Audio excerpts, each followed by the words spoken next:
Get started. We can start. What do you think, Jean-Pierre? I'm ready. Start. Jean-Pierre is the man that is my perfect foil for today, because we are so unalike. And even though we both work in the hotel business, in a sense, Jean-Pierre works with hotels, consulting hotels, and I write, and then I can work with individuals who are interested in hotels to advise them on hotels. So we both have an interest in hotels and luxury hotels in particular, but coming from different angles. I know of no one who is as perfectly suited for working with luxury hotels than Jean-Pierre Soutrique, because Jean-Pierre is a man who is very precise. I'm sure he won't mind me saying it, because he says it to people all the time, that he is rather obsessive compulsive. So everything has to be perfectly in its place, which is just what one needs when one is working with a luxury hotel. And from Jean-Pierre's point of view, he once used the term for me to call me approximate, which is a real insult. As much as he's obsessive compulsive, he would say that I'm the opposite, and that I'm maybe too relaxed about things. But so that's what makes him the perfect foil for today, and the perfect person to be discussing this with today. Jean-Pierre, another important contrast between us, I think, is our upbringing, in that Jean-Pierre was born in Lourdes, in southwest France, which is known as the place where Saint Bernadette had her sightings of the Virgin Mary. And so that is a place that needed an enormous number of hotels to accommodate pilgrims and tourists visiting. Today, I don't know if it's the second or third largest number of hotels in France, with Nice second. It's the second number of hotels in France after Paris is in Lourdes. And his great-grandmother opened a hotel in 1914, shortly before the First World War. So Jean-Pierre is, though he does not work in that hotel, is the fourth generation in the hotel business in his family.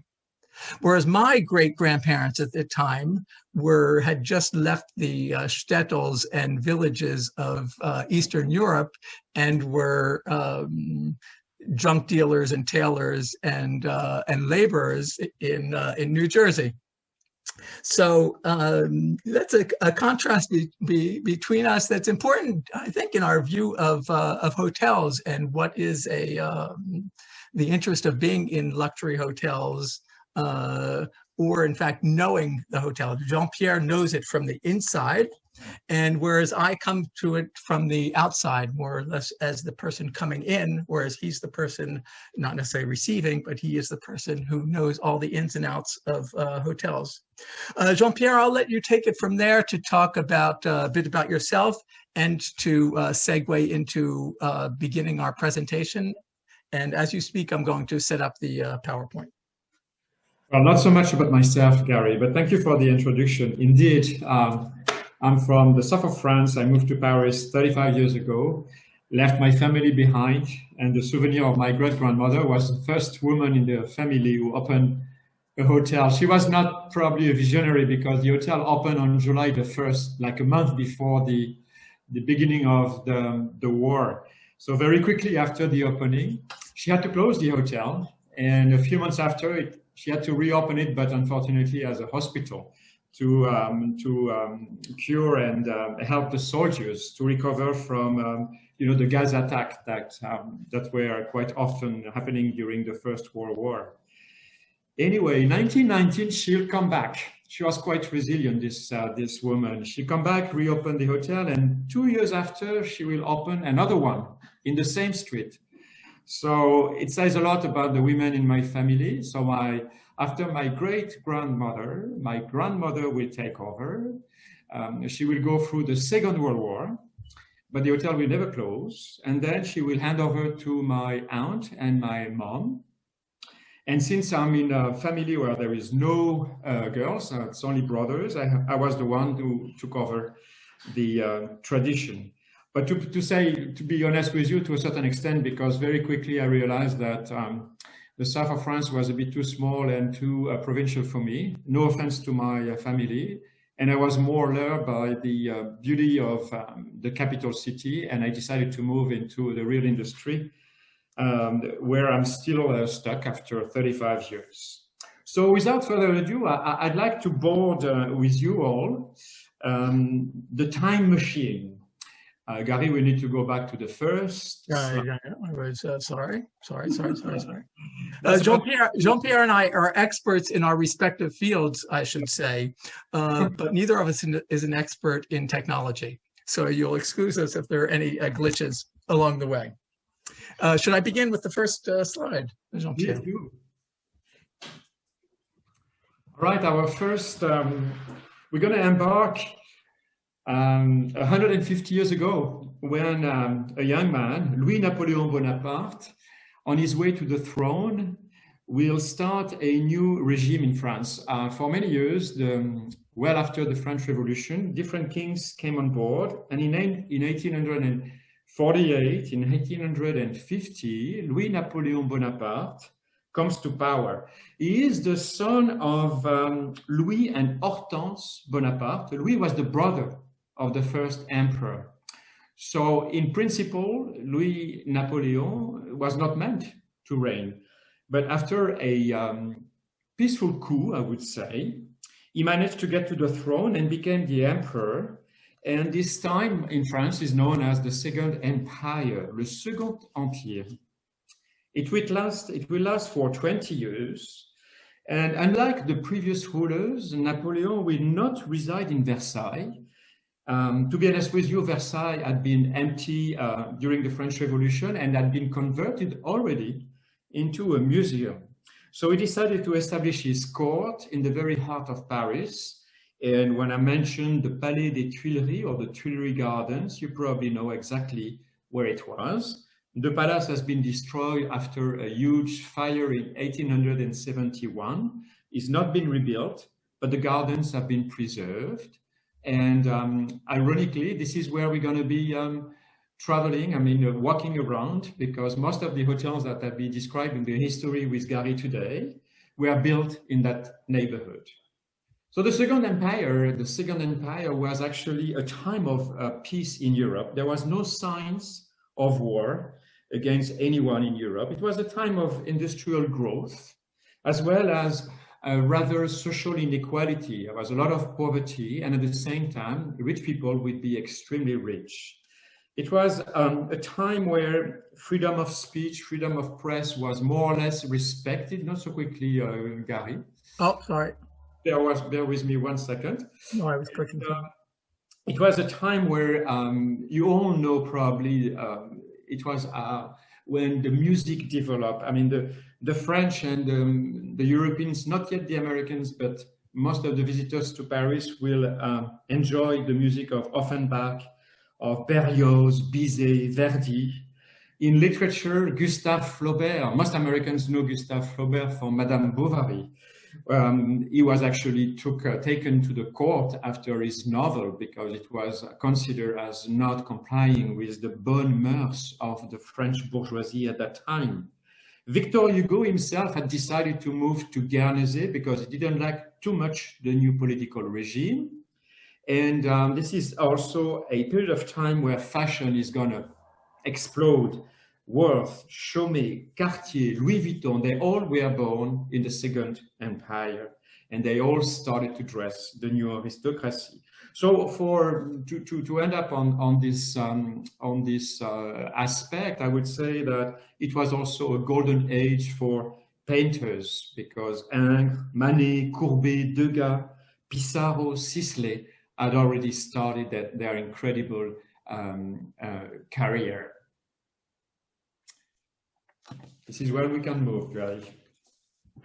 So soon after his inauguration, I'm not sure we use that term in the Second Empire in France, but Napoleon commissioned the Baron Haussmann to modernize Paris, because the Paris you know today is quite open with the white and the beautiful tree-lined boulevards, but In the mid-19th century, Paris was more or less very much medieval, with small streets, not so clean and rather dangerous. Napoleon wanted to restore the glory of the capital. He wanted to reflect what was happening in London, because Napoleon spent a number of years in England when he was younger. If you come back to Paris, which I hope, when you return to Paris, make sure you take the time to visit the Carnavalet Museum. It's in Le Marais, and the museum has been established at the end of the 19th century precisely to display the decor of these houses and the mansions that were destroyed during the Haussmann works. And it's just finishing a major restoration, that museum, so it will soon reopen. It's at the end of our lockdown, it will be reopened, and since it's managed by the City of Paris, it's also free of charge. So Gary, let's move on. Today, this is exactly how you see Paris. You know, this is what we call in France the Haussmann style. The same limestone, the balconies always located on the same floors, and of course the same rooftops that became very famous with the movie Ratatouille. All right, Gary, you can move on. Yeah, I am. Indeed. So in 1855, Napoleon has been on the throne for 5 years. He has managed to get married, and to a beautiful woman that we're going to be meeting in a second. And in 1855, he's going to call for the first World Expo or World Fair, the Exposition Universelle in French, and to make sure that Paris will not be left behind London, which had its first World Expo in 1852. Obviously, that was a major event for Paris. And these expositions were meant to support the development of modern farming, technology, art, and architecture. And of course, when you decide to hold such an event, hotel rooms were in need. And this is where the first grand hotel of the modern era is going to be built. Jean-Pierre, I have a question first. Where did wealthy travelers stay? If we're about to embark on the first luxury hotels, where did wealthy travelers stay before 1855? Well, the beauty of the time is most of these people had families across Europe, and they would stay with their families, their rich cousins, because this aristocratic and bourgeois family would have links in every capital cities of Europe. This is where they would stay first and foremost until they move to the hotels, because the hotels were actually reflecting the very standards they were used to when they were staying in their hotel particulier and mansions, wherever they would be living. Okay. This is a map of Paris from 1863. Just before this period, 1860, these northern parts of the city have been annexed from, they were suburbs before, and they've been annexed and they become part of the city. So the city is expanding, the population is expanding. We are especially interested, it's tough to see on this map, but the Louvre is here. So we're interested in this area here. This is where these first hotels are developing. And this is a more a closer view. This is a map of 1910, so representing the end of the period that we're talking about. And it is it's a tourist map, so it's not always easy to follow. The perspective is a bit off. It's a map that was created for tourists at the time. With the Louvre is here. As Jean-Pierre said, the Tuileries Palace had burned down by this time, 1880, and he's going to be talking about this hotel here, the Grand Hotel and the du Louvre and the Hotel du Louvre. The Grand Hotel near the opera is already indicated on here. We're also going to be talking about the Ritz, which is here. We'll be talking about the Crillon, which is over here, and the Meurice here, and the Regina here, and mentioning a few others. So we're in this triangle of the Louvre, the Opera, and the Place de la Concorde. Indeed. So, 1855, the World Expo is going to help the creation of that new Grand Hotel, the very first Grand Hotel du Louvre.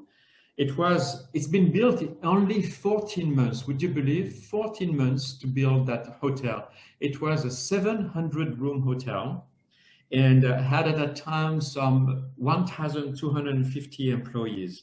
A perfect location right across the street from the Louvre. You see the picture here, and very close to the Comédie Française. Most of the modern Paris at that time was not on the Champs-Élysées. The Champs-Élysées will be developed further down the road.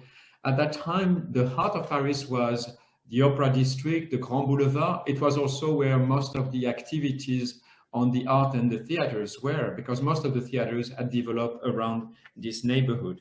So it was very well located for that time. And the hotel will receive a very famous guest already. Richard Wagner will come to Paris to present his new opera, Tristan and Isolde. Actually, he didn't keep a very fond memories of his time in Paris because the French audience didn't like him at all. So one night he received the visit of Berlioz, and another night the visit of Baudelaire, the famous poet, to cheer him up a little bit. But to be honest with you, there was more famous guests in this hotel. An important event happened in 1875 that should resonate to our American listeners today. There was an important gala dinner that was held at the Grand Hotel du Louvre to help raising money for a certain Frédéric Auguste Bartholdi. It's a name you probably know or may not, but definitely you know the piece of art that he was actually building at that time and in need of more money, because it was meant to be sent by the French government to the USA on the occasion of the first centennial of the American Revolution in 1876. So he was missing a few months to complete his piece of art. And of course, it's now standing in the port of New York City because it's the famous Lady Liberty. I just mentioned a few moments ago the importance of the art scene in Paris. A very important man, Camille Pissarro, came to the hotel. He checked in for a few weeks, actually a few months already. And one of his most famous paintings was actually completed from the balcony of his hotel room. But in 1897, when he stayed at the previous hotel had already moved across the street because the owners were very smart business people. They had already transformed the previous Grand Hotel du Louvre into a department store. At that time, it was extremely, extremely popular.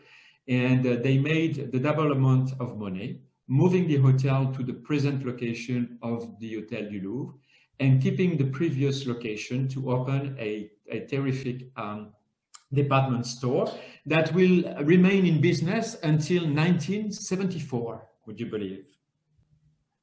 But there were some other guests at this hotel that I like to remind you of. You probably recognize on this picture the famous Dr. Freud. He was a guest in 1938. Next to him is actually the Princess Marie Bonaparte. And you may wonder what is the link between Dr. Freud and Marie Bonaparte. Freud was, as you know, has been living all his life in Vienna, Austria. Unfortunately, after the annexation of Austria by the Nazi regime, he was in danger as a preeminent Jewish doctor. Marie Bonaparte was his patient. Marie was, a name give it away, she was the great grandniece of Napoleon I, and Marie was a constantly depressed young woman. And so she became very quickly quite addicted to Dr. Freud. She used to visit him in Vienna very often between the wars. And in 1938, she's the one who went to Vienna and decided him and convinced him to leave Austria to follow her. They board a train and they arrive in Paris at the end of 1938. It was about time. Very quickly after, in 1939, Dr. Freud will leave Paris to establish in London. Ironically, he will pass away in London just 3 weeks after the beginning of the Second World War. So that's a very moving story. Today, and you've seen it, the hotel has a stunning location, Avenue de l'Opéra, next to the Louvre Museum. It's been taken over by an American company, the Hyatt company. It's branded after what they call their Unbound Hotel, so they retain the name. And it's been reopened just 18 months ago. It is now closed, but it should be reopened by mid-May. Some of the rooms are actually still impressive because they're looking right into the Richelieu wing of the Louvre Museum. And that's just a view I really enjoy because it's showing the restaurant, Paul Bocuse, which has a terrace overlooking the entrance of the Louvre, as well as the Comédie Française. And it's what I call a typical French brasserie. Gary? Yeah, excuse me to interrupt you. I want to say that my particular interest to me is the hotel bars, both for myself and with friends, and because I occasionally give wine bar and cocktail bar tours. And all of the hotels that we're talking about have wonderful bars, each a little different, and I like them for different reasons, but they're all very worthy places to go, and I should say accessible. I mean, accessible if you don't mind, spending 30 euros for a glass of whiskey. But what I mean is that you don't need to be staying in these hotels to be able to enjoy pieces of it, whether it's by going to this brasserie that you're seeing here or by entering in it to go to the bars. Mm-hmm. Yeah. Thank you, Gary, for this insight. We often say that history repeats. Of course, when you live in Paris, you feel like the history is repeating almost every 10 years. And actually, it's the case because in 1865, our friend Napoleon III decided to call on a new World Expo. And he's going to call on his personal city planner, the Baron Haussmann, to pierce a new avenue, the Avenue de l'Opéra, to make sure that it will be wide open into the new opera house that was actually meant to be built in 1865. It will take a bit longer, and Gary, we see on the next picture, because in 1865, that was the way the opera house looked like. It will take another 10 years to complete the opera house. And Napoleon will not see it completed because by 1875 he will have passed away.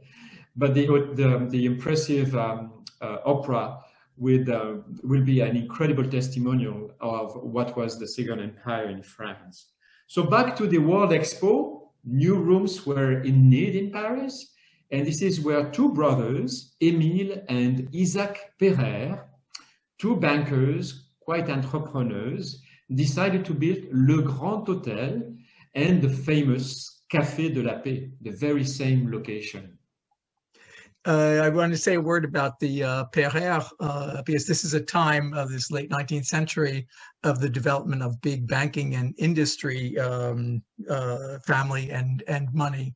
And one of the, I guess they were rivals, but just other big banking families were the Rothschild family. And I read recently a quote by James de Rothschild, so the head of the Rothschild banking family, comparing himself to the Pereires, who said that, I don't know this quote exactly, but that the difference between a Pereire and a Rothschild is that a Pereire, a Rothschild banker, uses his own money, puts his own money to work, and a Pereire banker puts other people's money to work.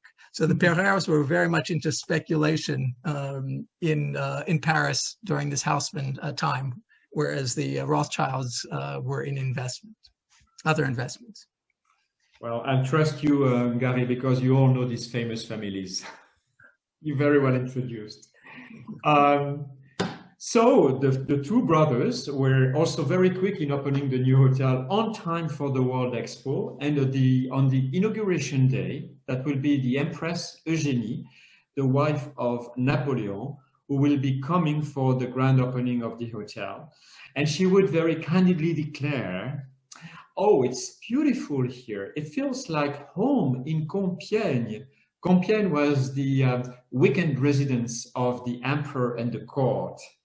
And if you take a sneak view of the hotel today, you can enter this beautiful salon. It's called the Opera Ballroom. Obviously, it was the ballroom of the hotel back in the 19th century. And it's been painstakingly renovated. It's stunningly beautiful. It looks like very goldy and very bright. And it is a piece of architecture that reflects again the Second Empire. And would you believe the architect is no less than the same guy who is actually developing the Opera House, Charles Garnier. You mentioned sneaking in, which is true. You sort of do have to sneak in to see the ballroom, but you can enter into the hotel to go into its lounge bar area, which is compared to some of the others, which have a very small, cozy bar. This is a big, like brash place, not as gilt as this one, but it is a wonderful place to have a drink, especially if there are a number of people who don't, 4 or 6 people, which would be too much for a small bar. Indeed. When you think this hotel is actually 800 rooms and it's got the famous Café de la Paix, n'est-ce pas, Gary? Yeah, well, the Café de la Paix, if you read American, especially American literature, anything that takes place in Paris in, say, the late 1940s, 1950s, 1960s, both American and English literature, because Graham Greene has some things that takes place. There's always a scene that takes place at Café de la Paix.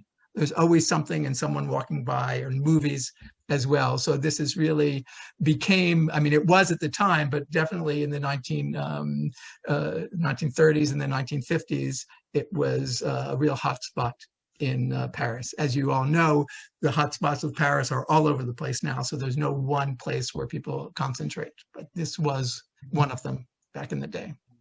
And for about 150 years, this cafe never closed.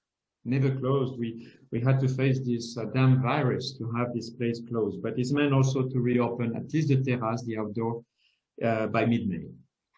The Opera House, I insist on the Opera House because you all know this beautiful landmark. It's stunning.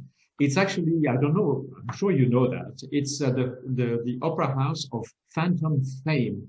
This is actually where a certain Gaston Leroux placed his novel back in 1910, Le Fantôme de l'Opéra, the Phantom of the Opera. And again, the landmark has been painstakingly renovated over the years. There is now even a restaurant inside the building. And if you pay attention to the facade, you can still see the N and the E, the N for Napoleon and the E for Eugénie. Eugénie will see the Opera House. She will even come back, because the Empress will not pass away until 1920, when she was at the age of 90 years old. But inside, Gary will show you the beautiful foyer of the Opera House. The foyer was set as the place to see and be seen and meet the beautiful and elegant crowd in the 19th and 20th century. It's actually set as the whole, the inspiration is the Hall of Mirrors in Versailles, and I'm sure you have already recognized this resonance. The crowd at the Opera House has always been stunning. I took the chance and the opportunity to mention Maria Callas today, because in December 1958, she came for a gala event at the Opera House. And she came after quite a tragic performance in Rome, where the audience was not very kind with her.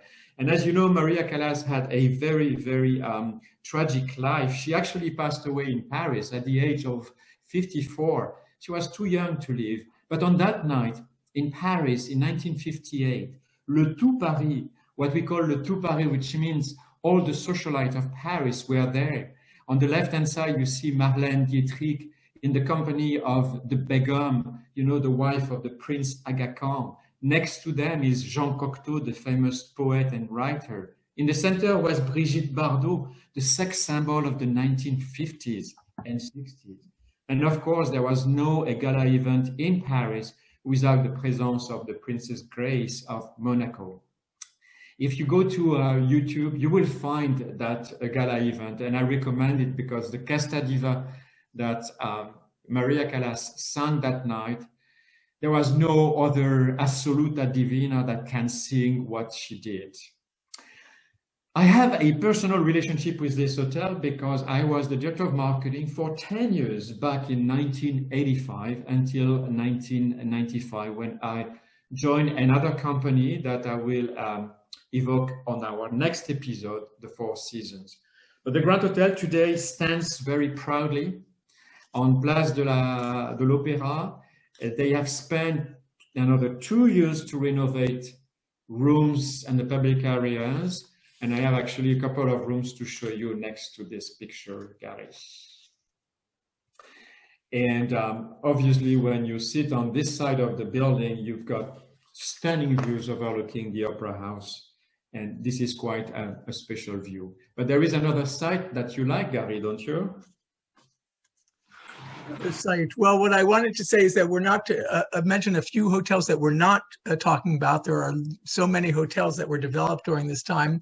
And since I'm very interested in bars, I'm showing you a picture of the bar, the English style bar, sort of neo-Gothic with its green leather chairs, armchairs at the Westminster here. But you see these names, the Westminster, the St. James in Albany, the Normandy spelled with a Y as we do in English rather than IE as in French, the Bright and the Continental, which is now the Westin. And you see, you can just see in their names how English they are, because this is not yet a period of Americans far from it. Americans are very much on the periphery of these hotels, but it's very much led by the English wealth aristocracy coming to Paris. So we are not covering every hotel in here in this area, but there are many, and they're all being developed during this 50-year period. So this is actually the end of our first half episode. It's the end of the Second Empire, and it's going to be quite a sad ending. In 1870, France is going to oppose the Germans, actually the Prussians at that time, because they were constituting a larger country that will become Germany. And the French opposed, they went at war, they lost the war, and the new Germany was actually declared and signed. I don't know if you know that, but the declaration of the new country was done in Versailles in the Hall of Mirrors in 1871. So that was the end of an era. For about 10 years until the 1880, France is going to recover from the war. But thanks to a very strong empire, France is going to come back very quickly. And this is what we call at the end of the 19th century, at the beginning of the 20th century, La Belle Époque, the Belle Époque. And of course, to celebrate another era, there is no better things to do than to call for a new World Expo. And this is the World Expo that you could visit in 1900. The Eiffel Tower is there, but it's been there for about 11 years already, because the erection of the Eiffel Tower goes back to 1889. This World Expo will attract to Paris some 50 million visitors. It will be spread around the Eiffel Tower, on the left bank where it's located today, on the right bank all the way to the Place de la Concorde, occupying all the riverbanks. And of course, when you come back to Paris, you remember that World Expo, because if you show up at the Grand Palais and the Petit Palais, you will indeed remember this, because they are the only two pavilions that remain from the World Expo, with the Eiffel Tower, of course. And thank God.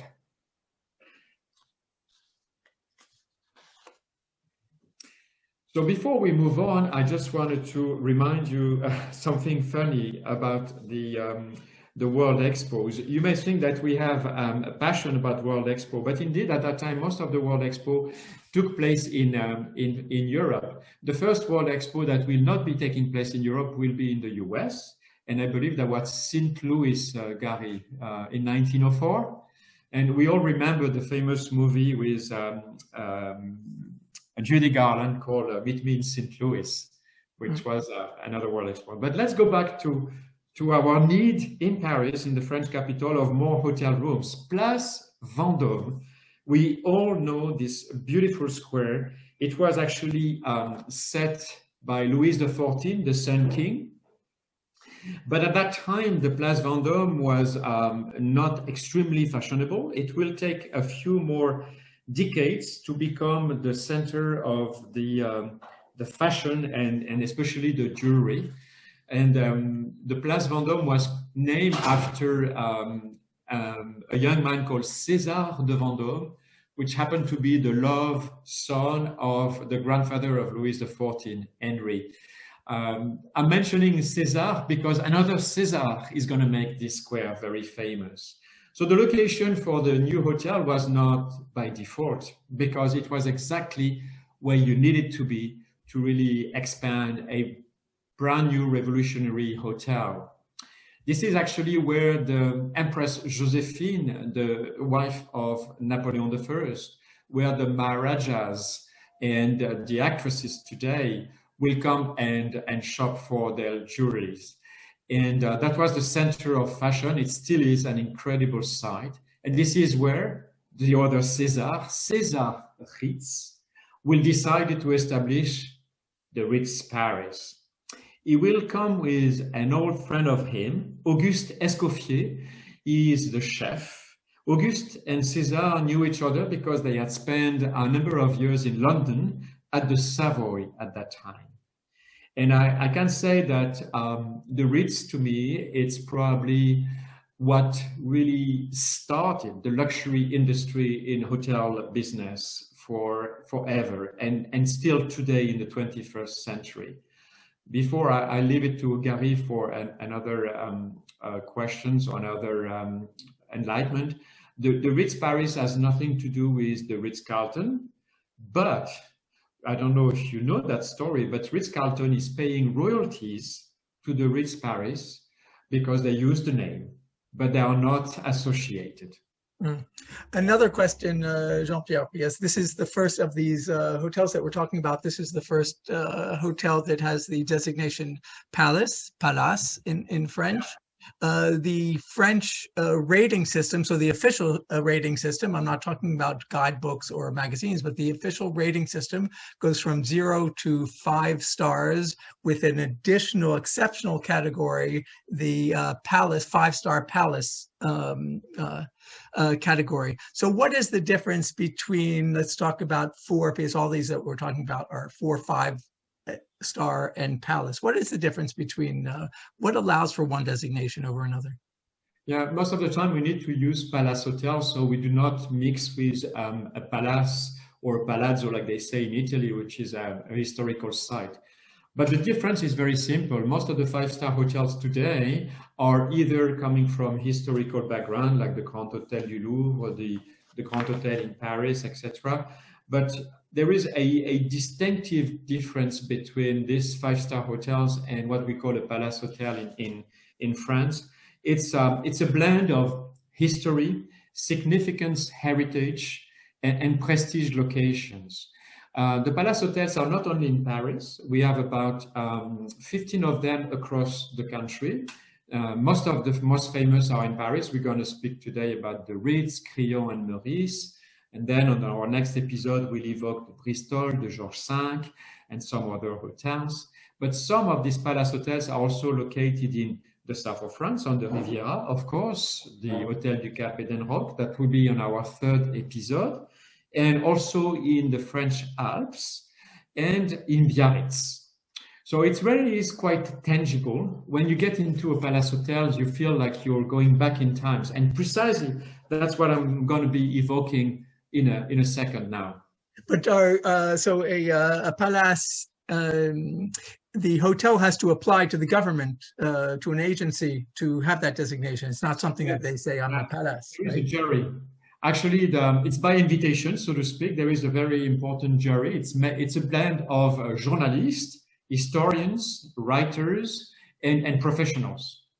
So you see, it's quite open when it comes to designate a palace hotel. But to be honest with you, it was not so difficult at the beginning. It's been a challenge for some of them because they didn't have the history. They had the location, but it was not a hotel before. So they had to build up a very serious case to make sure they will pass the jury. Thank you. So the Ritz that you see today, a number of you may have seen it, as Gary says, you don't need to spend a fortune to stay at the Ritz. You can only come for tea or cup of coffee or just a drink. You could just spend a fortune on getting tea rather than getting a fortune. Yes, in the room. but you of it, you can spend the whole afternoon. Right. And if you take by the minute, it's really good. Yeah. When they have, they have closed the Ritz for almost 4 years before they reopen it after a 400 million euro renovation. But they managed to keep the style of the Ritz because when you get in, you know immediately that you are at the Ritz. And the next picture is showing actually one of the hotel rooms. You know, it goes back to a time where elegance and style meant a lot for the people who would elect this play to enjoy Paris. And actually, there is no better way to really describe the hotel than to ask some of the guests that used to stay at the hotel in the past. And I'm going to call 5 of them, actually 4, and Gary will speak about the last one. Marcel Proust, first and foremost. We all know Marcel Proust, is certainly one of the most well-known writer in the world. It was not an easy one. I like to use one of the thing that he said about the Hotel Ritz. He considered the Ritz as his second home, but he said something that I decided to read in French because you will understand, because that language is going to speak to your hearts. Marcel Proust. Le clair de lune semblait un doux magnésium continu, permettant de prendre une dernière fois des images nocturnes de ces beaux ensembles comme la place Vendôme. I'm sure you'll understand what he meant. Gabrielle Chanel, also known as Coco Chanel, she spent a number of years at the Ritz because she was not home anywhere. She was home at the Ritz. Her workshop and her boutique were just across the street from the Ritz, on the other side, Rue Cambon. And during the war, Gabrielle Chanel, who was an incredible woman, fell in love with a German officer. He was not a Nazi, he was a German officer. I make a difference.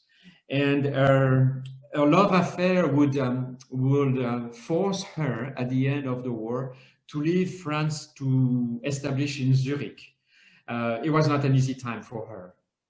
Years after, and actually more or less the same time, another young, extremely well-known woman, American this time, Wallis Simpson from Baltimore, also known as the Duchess of Windsor, would move to Paris because her husband, as you probably remember, Edward VIII, had to abdicate to marry this woman, because she was twice divorcee and she was not so welcome to the royal family.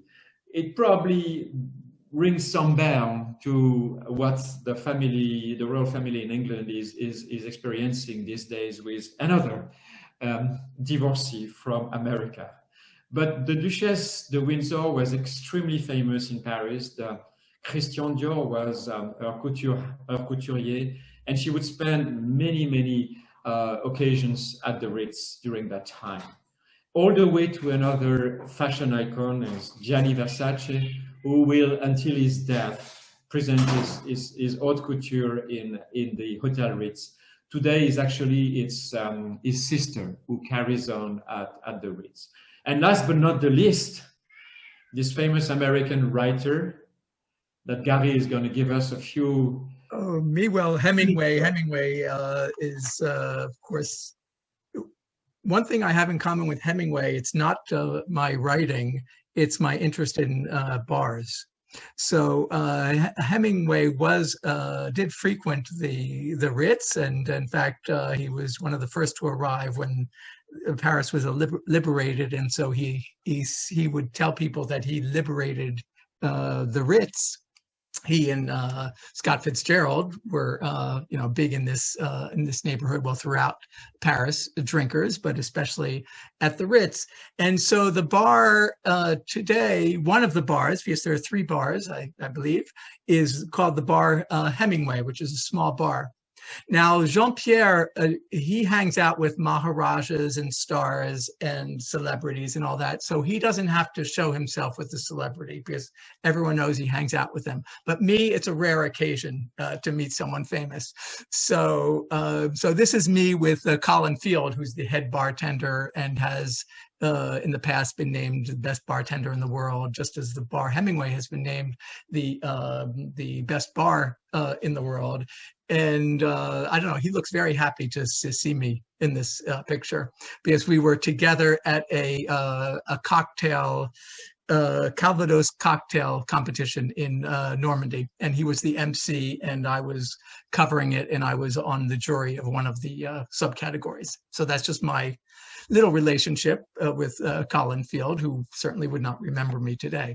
But it's the bar that I especially want to tell you about because it is a unique bar, and this is where my good friend Scott, I know, is with us now because he and I go bar hopping when he's in Paris, and this is one of his favorite places to go. It's a small bar, 25 seats, and across the hall from it, there's a sort of the overflow bar, and which to me it's less interesting, even though it's a beautiful place, because the Bar Hemingway is the place to be. And so what makes it exceptional, and I think that what makes a number of the bars in these hotels exceptional, is the sense of exclusivity, as I said before, but also accessibility. As long as there's a seat and as long as you sort of look the part, you can come and have a drink here. And I should say as an aside that because people say, oh, are we allowed to walk into the Ritz? Are we allowed to go into the Maurice? And this is just my personal point of view. But in entering, you just have to show a sense of purpose. Of course, you don't enter any beautiful place saying, I'm just looking. That's not going to get you very far. You have to say, where's the bar? Or you have to enter as though you belong. And if you believe it, there's no reason for them not to. So there's the Bar Hemingway. But Jean-Pierre, I don't know if you're a great fan of the Bar Hemingway. I think you have other places that you prefer at the Ritz. Oh, you cut off your sound. Yes, thank you, Gary. Indeed, for me, the bar doesn't really speak as much as the garden, the secret garden in the back of the hotel, which is absolutely stunning. It's what we call the French garden, Jardin à la Française. And it's beautiful for a private party if you're rich enough to accommodate your friends in this bar. But more importantly, your neighbor next door is very quiet. It's the Minister of Justice. Here, I would just like to mention the Hotel Regina in here, which is Place des Pyramides, so it's across from the Louvre, also on Rue de Rivoli, and it's right by this statue, famous statue of Joan of Arc, which you can see here. And statue is well known in many places around the world because there's a copy of it in Philadelphia, New Orleans, Portland, Melbourne, possibly others. The statue was already here, and the building was in fact here when the building was transformed into a hotel. One of the associates of the original owner was a certain Bavarez, and the hotel still is owned by the Bavarez family. And I mention that because, in fact, this is the only, or one of the few, of the major hotels in Paris that is actually French-owned. Most of the others are owned by international groups, and this is still majority owned by the Bavarez family, which owns also 2 other hotels, which will be mentioned in our next talk, since they were built in the 20th century. The Hotel Regina, so again, the English association, because it's named for Queen Victoria, these corner rooms up here have a magnificent view of the Tuileries Garden, as do all of the hotels that are along the Rivoli, including the most spectacular of them. Oh, wait, first I want to show the Art Deco, the Art Nouveau image of the hall from 1900 and from today. So that view from the corner rooms, this is not a view from the Regina. Where's this view from, Jean-Pierre? Well, actually 5 minutes away, the Hotel Meurice. Well, that's our next stop, the Hotel Meurice. And when Gary actually mentioned the Rue de Rivoli, it's actually perfectly aligned. You know, the French love these very straight lines. Actually, the Rue de Rivoli was a desire, a will from Napoleon I on celebration his victory in Italy, in Rivoli. So the Hotel Meurice is actually one of the oldest hotels in Paris. Very few people know that because it was first built in 1838.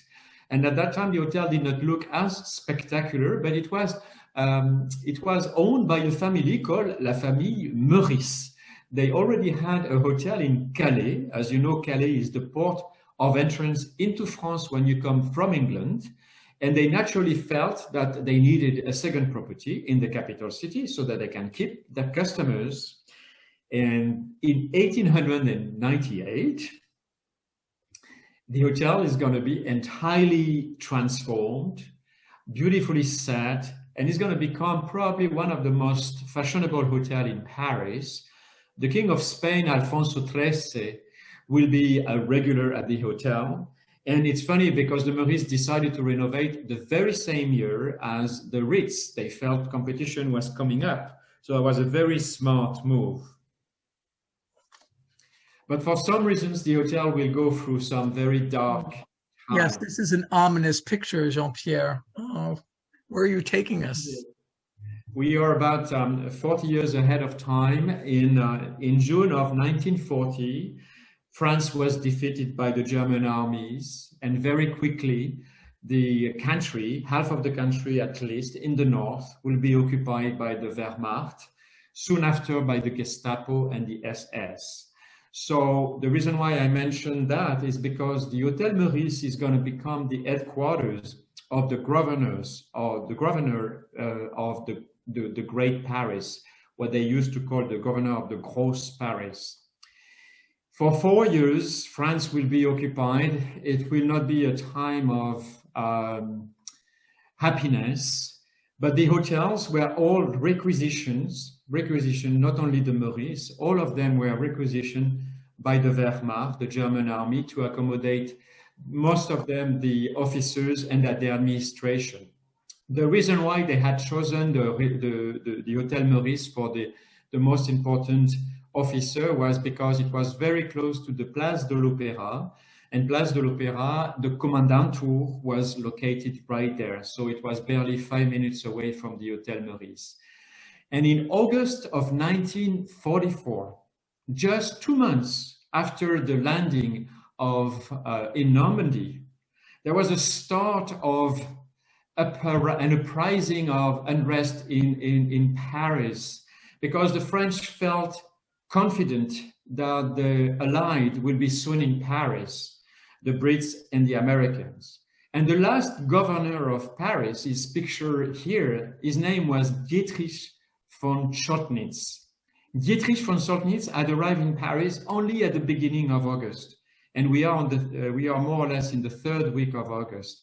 He came directly from Berlin, where he had received orders from Hitler to burn Paris to ashes.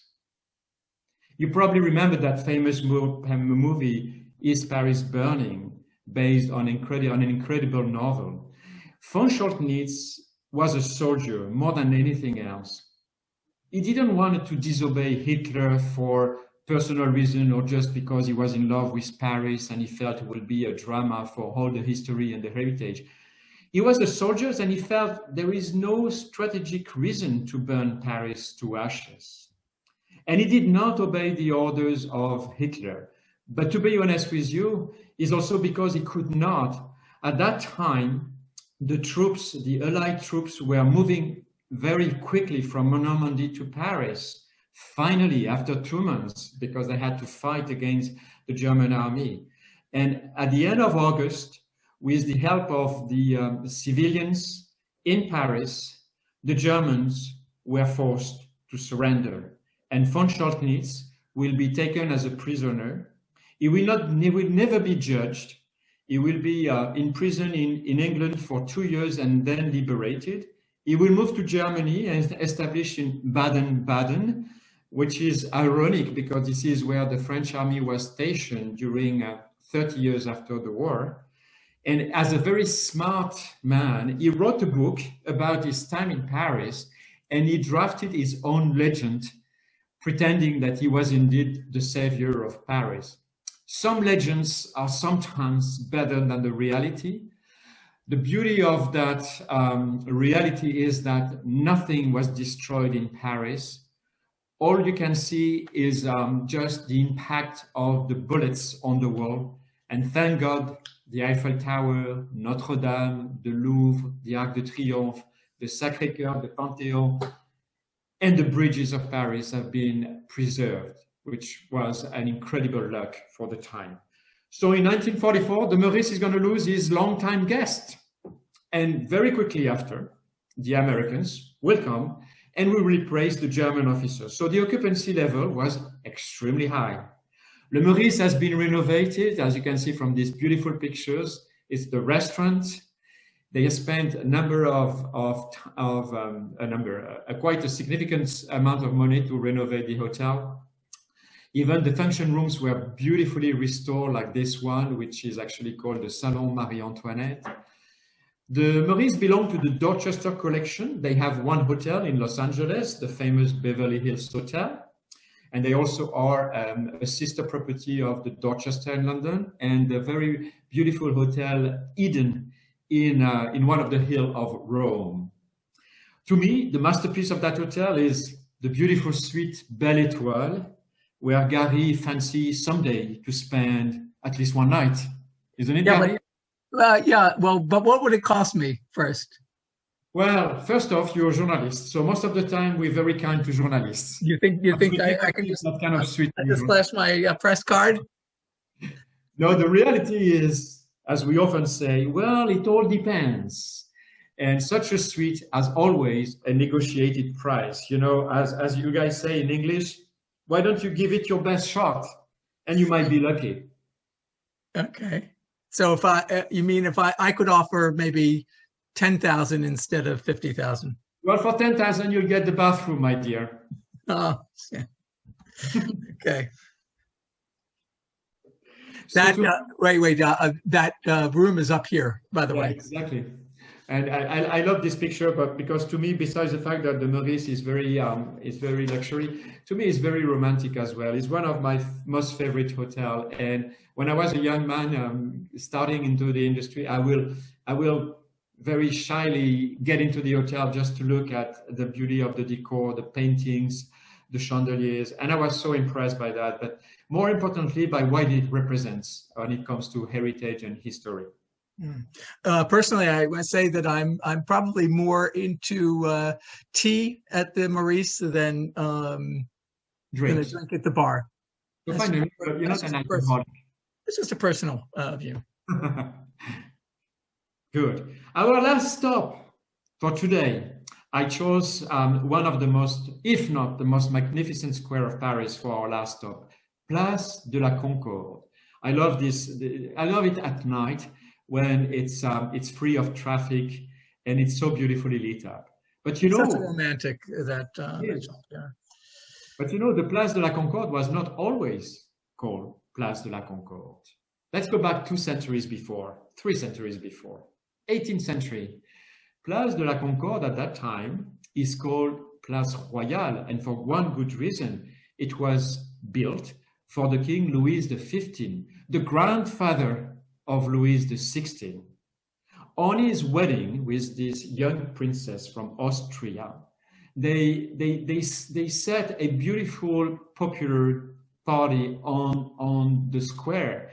And there was fireworks, dancing, drinking. And at that time, it was a very happy event. Louis was not yet Louis XVI, he was still the crown prince. Louis was 16 years old. Marie Antoinette was barely 15 when you think that she was meant to become the Queen of France 5 years after, barely, she was 19. You know, these very young guys, they had no clue. They had no training, no idea what they will be becoming. And unfortunately, this is the next picture to it. 20 years after, the dreadful Place Royale will become Place de la Révolution, where the guillotine will be set. And strangely enough, the guillotine was set very close to the hotel we're going to evoke in a second, actually looking almost into the US Embassy. For about 2 years in Paris, when the revolution will be at its peak, we used to call it the Terror in 1793 and 1794, some 2,000 people will be beheaded. And of course, the king himself in January of 1793. And later on, 10 months after, the Queen will be also sent to the guillotine in October of 1793. We will have to wait for Napoleon again to set it again back into a peaceful location, a peaceful site in Paris, and to make sure all the bad souvenirs of the revolution will vanish. Napoleon decided to call the Place de la Révolution Place de la Concorde, to make sure that it will be a way to reconcile the French with their history, with their ruler, because Napoleon was already on his way to the throne. And the Place de la Concorde will remain Place de la Concorde all the way through. Today, when you look at it, you see the Place de la Concorde surrounded by beautiful buildings, and two of them are located at both ends. They look alike, like most of the time in French architecture, it's like in our French brain, it has to be balanced, it has to be perfect. So to the left is actually the Church of the Madeleine, Rue Royale, and facing the church on the other side of the River Seine is the National Assembly. Both of them in Greek style, not so fast, Gary, not so fast, I'm not finished. Oh. On both sides, the Greek style was actually very famous at that time. Everything was Greek. You probably remember the fashion. Most of the women were dressed with dresses very high on the weight, with the breast widely open. Napoleon insisted that beautiful women will be no shy to show their breast. And most of the time, these poor women will catch cold in the winter because all these palaces were not well heated. But more importantly, it represents also the future of France, because we might be at the turn of the 19th century. These two buildings didn't change their vocation since Napoleon. And today, the Church de la Madeleine is still accommodating the most lavish weddings in Paris. And the National Assembly is, of course, where the French members of parliament meet. As we speak, they are actually in the General Assembly for establishing new laws. And next, the slide is actually the famous obelisk that you all remember. The obelisk was actually a thank you gift from the Sultan of Egypt. At that time, Egypt was under the rule of the Ottomans. The Sultan of Egypt, Mehmet Ali, wanted to thank the King of France, Louis Philippe, for his contribution to decipher the hieroglyph of the Egyptian monuments. Because it was deciphered by a French man called Champollion in the 1830s. And as a thank you gift, the Sultan sent this huge obelisk. And of course, it was kind of cumbersome to place in the dining room. So the king decided to erect the obelisk. And you have the picture to the left in the middle of the Place de la Concorde, where it is still standing today. And of course, this is where we start to speak about our last stop for hotel and palace hotels, the Hôtel de Crillon. The Hôtel de Crillon is the perfect image of the right combination between a classic building, which is on the next picture, maybe, Gary, and a rather contemporary feel. This hotel was actually named after the family de Crillon, They were the owners in the 18th century. They went through the war and up to the 1900s. It belonged to the family when they decided to sell it to the Compagnie du Louvre. And the hotel was named after the family in 1909, the Hotel de Crillon. I know, Gary, that you like that hotel also for its winter garden. Oh yeah, it's this one just before this to me. As much as I like the bar, but I don't know, it's a bit I don't know. I don't actually like the shape of the bar, but I love this room here for tea or for even for a drink. I mean, especially for tea. It's one of my favorite luxury places to be in And Paris. it's open up, yeah, and it's open onto the courtyard and the garden in the summer, which is just lovely. And again, you can just have a cup of tea or just a coffee and spend the whole afternoon here, and nobody is gonna bother And you. I did several years ago. I spent a whole afternoon there because I was interviewing the pastry chef at the time, and I would just I'm not usually, I don't want people to think I'm always treated so well, but I had all these pastries in front of me and I'm interviewing the chef and I'm taking pictures and I'm trying to be, you know, act like a journalist. And about a month after, before I had finished my article, he left the Crillon and he was replaced. So none of the material, even the pictures, were his pastries. I couldn't even use it. So I feel like I owe the Crillon something because I had that great experience without ever writing an article. Yeah, But in your dreams, Gary, in your but dreams. I'll come back. I'll come back. But they do have great pastries, even. I must thank everybody because I see your comments about you. You guys are incredibly well informed and educated and academic about everything about Paris, because I see your comments and I'm very, very impressed and moved by your engagement and what you said about the monuments and, for instance, the obelisk just a few minutes ago. But going back to the Hotel de Crillon, again, a very famous guest used to stay at the Hotel de Crillon. We have the Maestro Leonard Bernstein. Maestro Bernstein used to conduct the Orchestre National de France in the 70s. He was extremely popular in Paris. And a number of Hollywood stars loved that hotel. Charlie Chaplin and Gene Kelly, of course, he stayed at the hotel because you probably remember back in the 1950s, he was shooting An American in Paris, mostly in studios, I must admit. But he came to Paris to present the movie and stay there. So La Suite Bernstein, which has been also renovated, is located on the last floor of the hotel, facing the Place de la Concorde. And I believe, Gary, there is an interesting anecdote about the Suite Bernstein. Well, I should say that the people listening now, they know that Jean-Pierre is a very cultivated person because he has references to Maria Callas and Leonard Bernstein and empresses and Queens.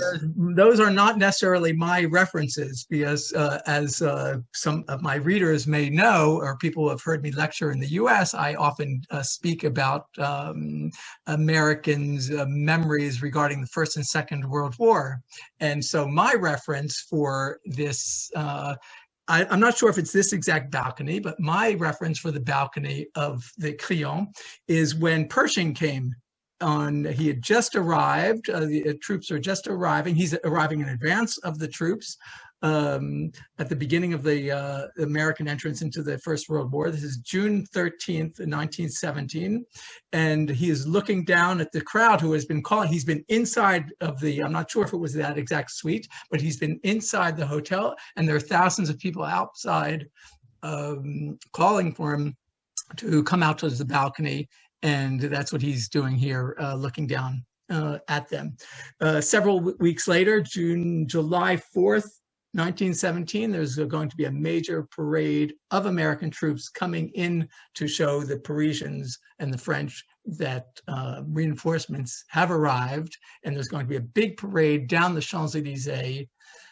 But this is not Americans coming down the Champs-Élysées. Jean-Pierre, who is this? Well, La Garde Républicaine, of course. This is not the 4th of July, but 10 days after Bastille Day. And I love this picture because it's showing everything that we absolutely adore from, the French love parades well in order. And you now understand the difference between Gary and myself being so so well organized. And of course, the parade ends up Place de la Concorde in front of the Hôtel de Crillon. And the French love to watch it, and the tourists come in hordes to make sure they don't miss it, because the president is there, all the ambassadors are there, everybody counts that was here. Last year, the parade was reduced to a minimum, but again, this July, we hope it will come back in this beautiful display. Going back to 1917, when the Americans decided to join us to fight in the First World War. There was this interesting saying: Americans, when they were arriving in the port in Le Havre from the U.S., and they said they were shouting, arriving on the French soil. They say, "Lafayette, nous voilà! Lafayette, here we come!" And indeed, it was interesting to see that 2 centuries after, they were paying back what we've done for the American democracy in the 18th century. And unfortunately, they will have to come back almost 20 years after us again to get to fix our own destiny. So that's the conclusion of my engagement with you and my presentation. We're all hoping the Americans will come back again too to support the tourist economy. One last word about the Champs-Élysées, because part 2, as I say, which I'll be sending out through the France Revisited newsletter, part 2 actually covers the Champs-Élysées, because this is where the development of hotels in the 1920s are especially going to be, of the luxury hotels are especially going to be coming on either side of the Champs-Élysées. I want to thank you, Jean-Pierre, for your presentation, but we are not finished, because we do welcome questions in the chat. I'm going to turn off the there to get back to us. If anyone has any questions, now I haven't been looking at the chat the whole time as I've been turning the pages, so I don't know if any questions appeared before, but if you have any questions now, feel free to write them down. I do have a question. Wait, I'll start, Jean-Pierre. I have a question. Which is your favorite hotel bar of the ones we've talked about? I'm putting you on the spot because I know you don't like to, and you're not even supposed to say it in case there are any travel agents or or hotels listening. You're not supposed to say it, but between us, which is your favorite? Travel professionals here, they know my answer, but my answer is always the same. It depends. Who am I taking? Okay, well, let's say you're taking me. Let's say you're taking me. You're taking me for tea. Where would you take me? Obviously, it's got to be the Crillon. Yeah, that's true, because I just said that. But yeah, but for a good drink, and we'll talk about that on the next occasion, it's going to be the Georges V. The cocktails at the Georges V, and my heart belong to this hotel. Okay. I must say that I try them all. That's one of my things is I don't get to sleep in these hotels, but I do try all the bars, and I try to meet the bartenders each time. Any questions? Yes, if not, I'm going to. We have a number of comments, Gary, that are just incredible. I know I can't. I can't read them all. Our grandfather negotiated the surrender of 250 Gestapo soldiers at the Hotel Meurice in August of 1944. How come we have Elizabeth on this call? Isn't it a sign? Elizabeth, you want to say something about it? Someone asked about, we're talking about the Lutetia. That's an interesting question, because the Lutetia, what is the year? 1910? I think that's the reason we stopped in 09 was because the Lutetia, which opened on the left bank, and it's the only hotel of this that size and ambition on the left bank. Fascinating destiny also at the Lutetia. We will mention that to start. We stopped in 1909 with the Crillon, because we're in this specific area, and also because the war is going to cut short anything that's starting in the next few years after that, 1910 to 1914, and then it's really the 1920s when everything starts coming again. And being American, I talk about Americans, but the real arrival of Americans who have been arriving little by little during this time are going to really make their mark as visitors of Paris beginning in the 1920s. And I must answer Carolie because she mentioned that the obelisk was actually, she felt it was a trade between the Sultan of Egypt and our king. It was not a trade, Carolie. It was actually a gift back from the king. He sent a clock to the Sultan, but the clock never worked. It was out of service before it arrived to Egypt. But it's still in Cairo, would you believe? But it never worked. Who sent didn't someone send a giraffe also? The king, Louis XV, and Carolie is on the screen. She mentioned the trade. She felt it was a trade, but it was a kind gift from the king, but the clock never worked.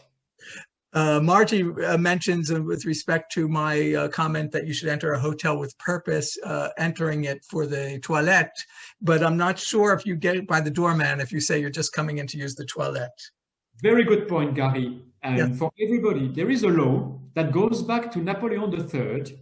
And if you want to go and use the toilets of any cafe, restaurant, hotel, wherever it's a public space, they cannot deny the entrance to the hotel.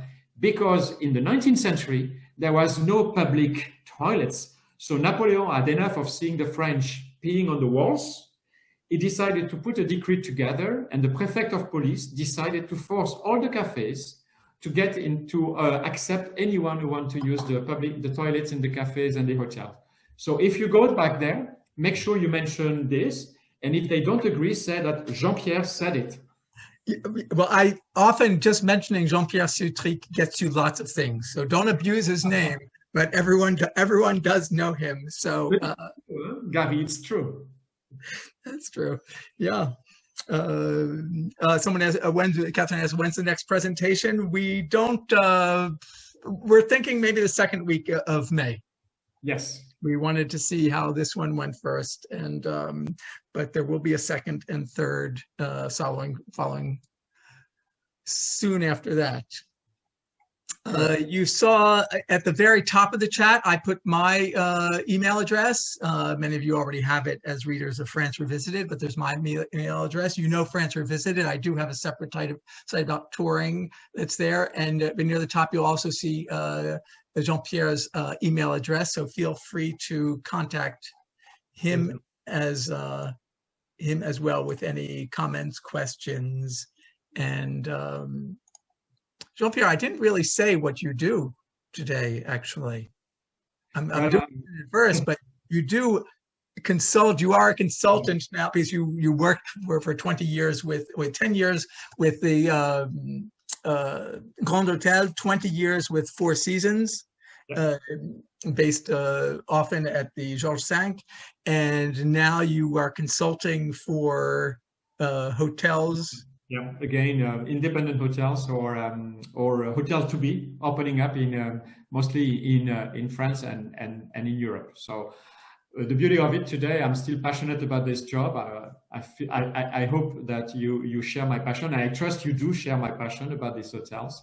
And the beauty of this job is I can work from home, and I can't wait, like you guys, like all of you, to board a plane or train to go and meet us, because we miss you guys here, especially in Paris. We haven't seen an American for about a year. It's impossible. It's never been like this. Well, if someone were to open a luxury hotel in California, for example, you would be able to help them. Of course. Yes. So you don't. But I'm mostly specialized in Europe these days. I know. Yeah. Well, thank you everyone for joining. I'll be in touch through France Revisited. Feel free to write to me. I am so pleased. I see Joan clapping. Thank you, Joan. Thank you for all your wonderful comments. And this is encouraging for both of us, for our continued series, and for me in particular in continuing to invite experts. I'm thrilled to have started with Jean-Pierre because I knew that he was up for the task. And thank you so much, Jean-Pierre. Merci. See you at the Crillon, Jean-Pierre, when it opens. Thank you, everyone.